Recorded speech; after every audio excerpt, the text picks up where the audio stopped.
Good afternoon and greetings from Easton, Maryland. We are in Talbot County and right on the banks of the Miles River. Absolute gorgeous piece of property here right at the end of one of the tributaries.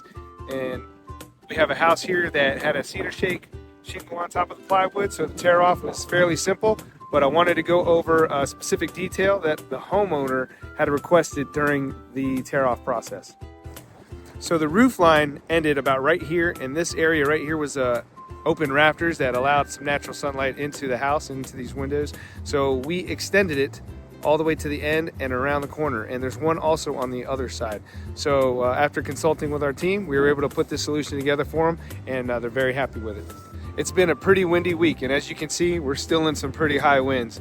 But if any of this wind has affected your home, whether it's a repair or your roof needs to be replaced, please give us a call. 443-675-6485. We'll be more than happy to come out, take a look, and get you all squared away. Remember, measure twice, cut once, and always do it with precision.